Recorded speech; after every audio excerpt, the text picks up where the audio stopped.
O que uma companhia telefônica, um bunker e a segurança nacional de um país podem ter em comum?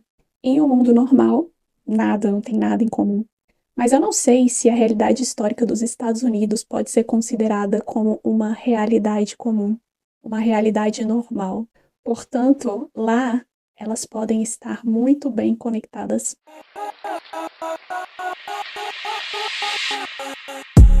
Sejam todos muito bem-vindos a esse canal de mãe. Meu nome é Flávia Sandriane. Se você é novo aqui, essa casa é sua. Te convido a se inscrever no canal, dar o seu like, já deixar um comentário aqui embaixo.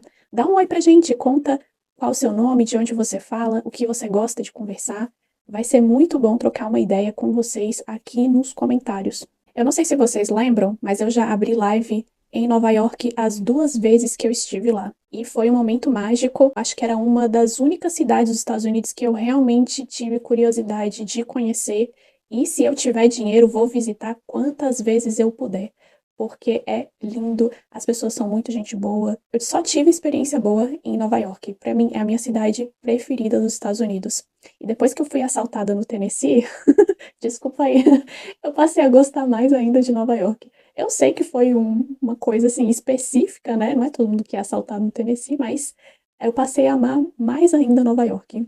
Mas enfim, se tem uma coisa que é característica dessa cidade são os prédios. São prédios, cada um mais diferente que o outro, e é bem curioso porque a cidade de Nova York tem prédios que são de diferentes épocas. Por isso, quando você está passeando na cidade, você vai ver prédios às vezes com estilo gótico, outros mais estilo moderno, espelhado, em formatos diferentes, arquiteturas diferentes de épocas diferentes. Não só é um espaço com muita arranha-céu, um conglomerado, mas são arranha-céus diferentes. Isso cria uma floresta de prédios e é muito bonito, tanto ver de perto quanto de longe. Porém, tem um prédio que é diferente de qualquer outro na cidade de Nova York e ele gera muita especulação. Tanto é que o próprio ator Tom Hanks postou no Twitter essa postagem, vou colocar aqui na tela, comentando sobre esse prédio, que ele seria o prédio mais esquisito de Nova York. E realmente ele é. E tem uma história por trás que a gente vai abordar nesse conteúdo de hoje. Por isso, se você está curioso, assim como eu, fica até o final que eu vou contar para vocês aqui hoje a história do prédio da 33 Thomas Street. Só que antes da gente falar sobre a história desse prédio, eu preciso que vocês entendam algo na história dos Estados Unidos. Pode ser que você saiba, ou pode ser que tenha pessoas aqui que não saibam. E é importante comentar para que vocês venham a entender a história como um todo. Porque não é todo mundo que está familiarizado com certas coisas em outros países. Eu vou contar para vocês para contextualizar a história toda. Existe uma companhia telefônica nos Estados Unidos que se chama AT&T. Essa sigla significa American Telephone and Telegraph Company, Companhia Americana de Telefone e Telégrafo.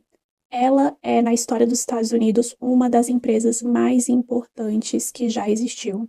A gente pode até fazer um vídeo depois comentando sobre a história, mais especificamente. Hoje eu vou só dar uma pincelada para vocês poderem entender o contexto em que esse prédio ele foi construído.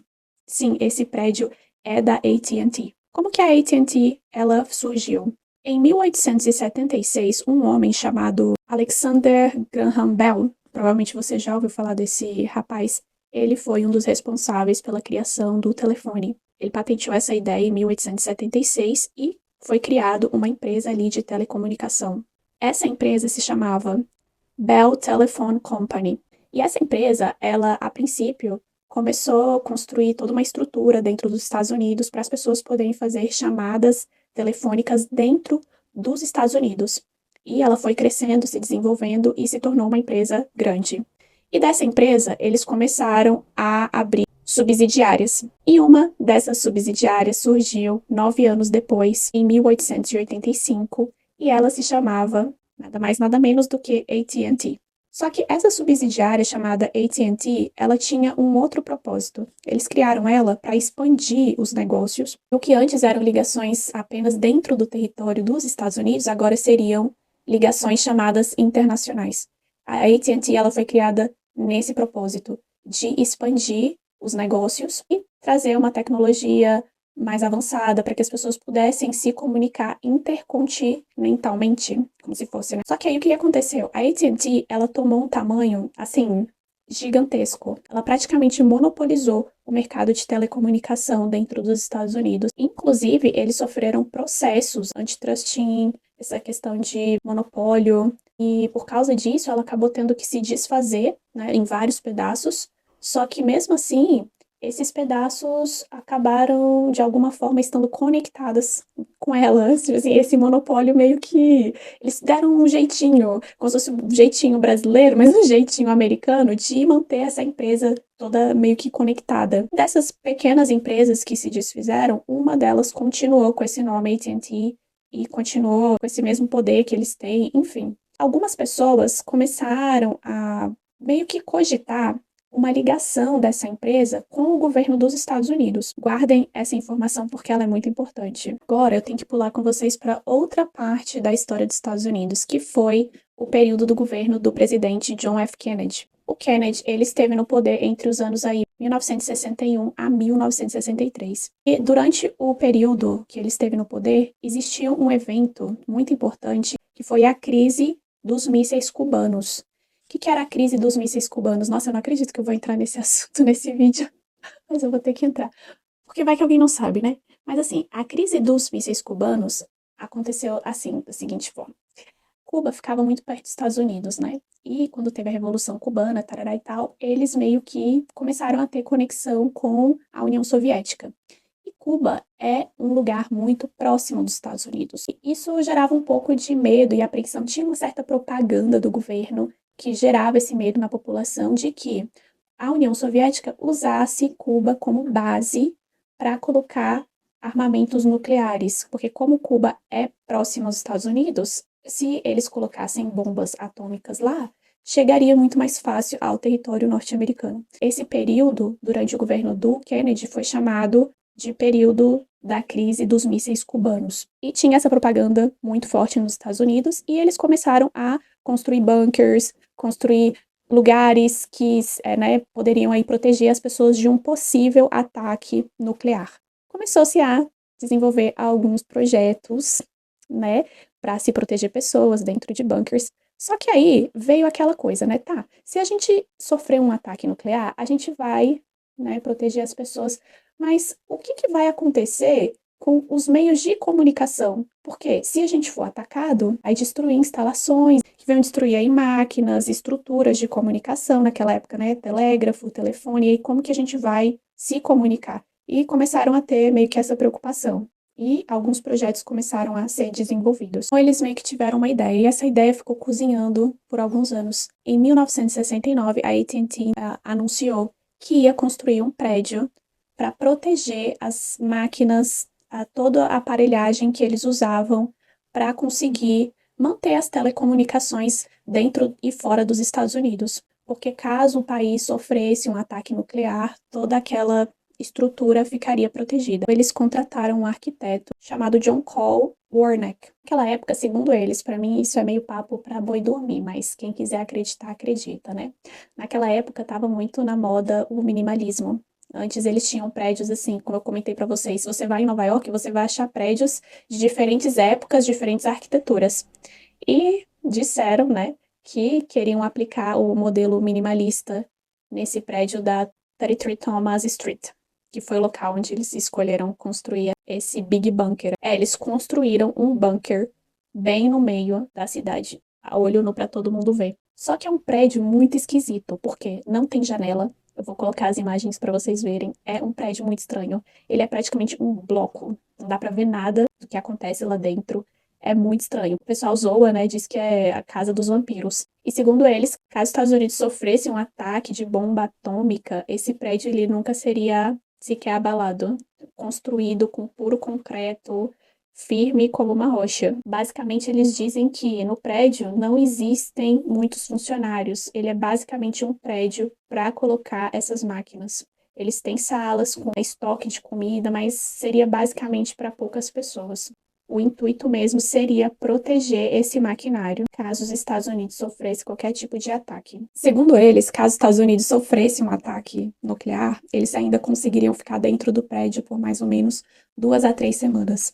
E para isso, eles montaram uma estrutura gigantesca em que eles têm geradores próprios, reserva de água, comida, proteção contra a questão da radiação e toda a estrutura para o prédio continuar funcionando aí no período de 2 a 3 semanas. E é um prédio assim muito louco, porque ele tem o tamanho de um prédio de 40 andares, mas ele só tem 29 andares. Cada andar tem o pé direito muito alto.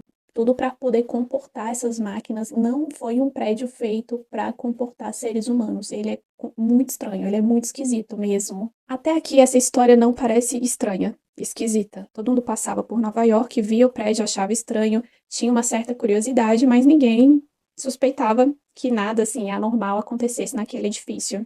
Só era considerado o edifício mais esquisito de Nova York. Só que aí aconteceu uma coisa que deu uma virada de chave e foi um rendezvous. Eu não sei se vocês lembram, mas em 2016, um rapaz chamado Edward Snowden ficou famoso ao redor do mundo ao compartilhar alguns documentos aí, alguns arquivos confidenciais. Jornalista, vocês já sabem, né? Jornalista tem um bichinho no furuco. Eles cavuca até achar o que não tem. Eles pegaram esses documentos do Snowden e uma das coisas que eles descobriram, em um desses documentos existia uma palavra chamada Titan Point. E eles começaram a reparar que essa palavra ela era muito usada. Muita menção dessa Titan Point nos documentos.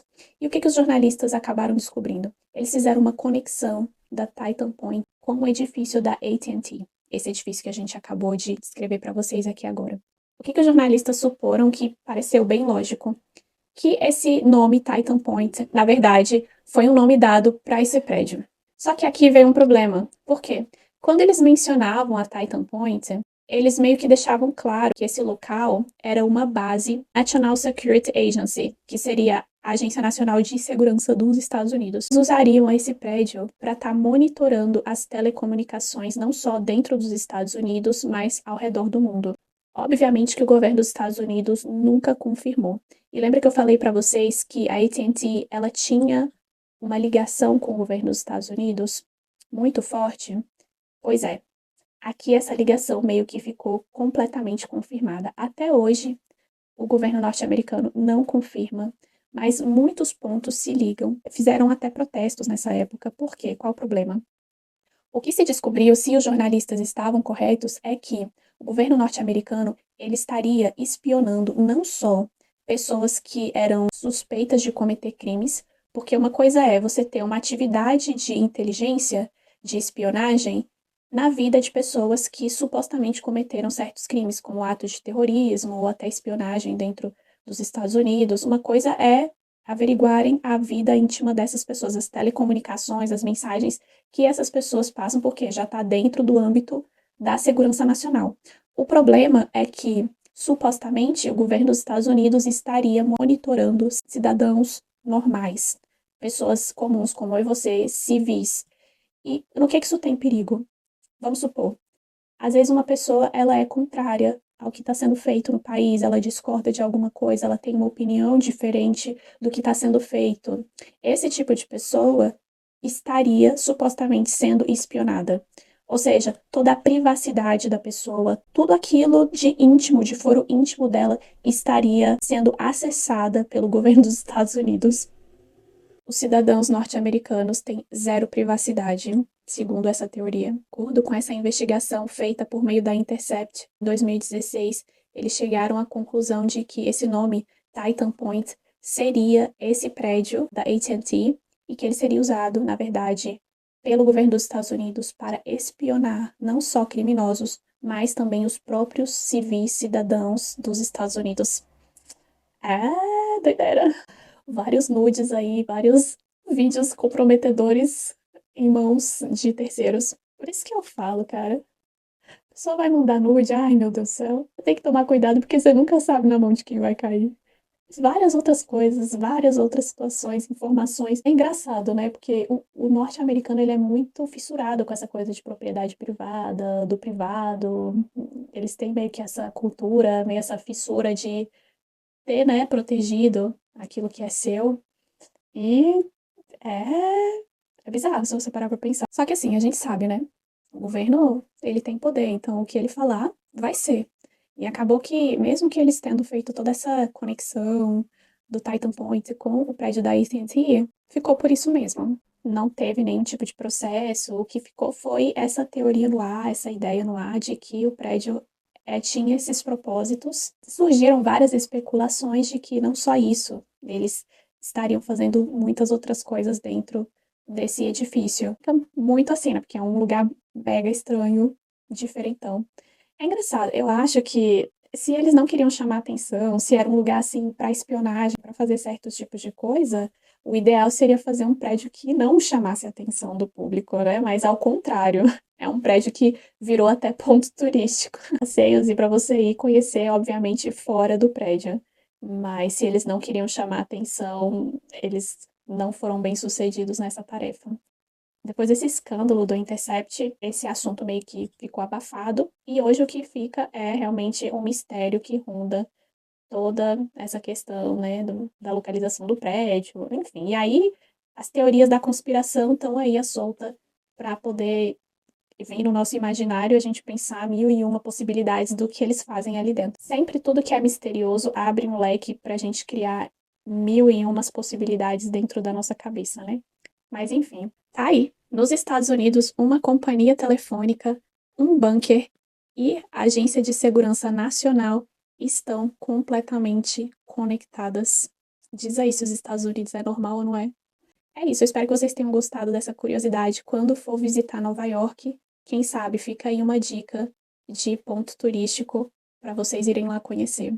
Na 33 Thomas Street, o famoso prédio bunker no meio da cidade de Nova York. Quem sabe vocês vão lá e descobrem alguma coisa. Muito obrigada a você que ficou aqui até o final. Não esquece, deixa o seu like, já se inscreve. Vamos bater um papo aqui nos comentários. Muito obrigada por apoiar esse trabalho. Sejam todos muito bem-vindos. Fiquem com Deus e até o nosso próximo conteúdo. Beijinho. Tchau, tchau.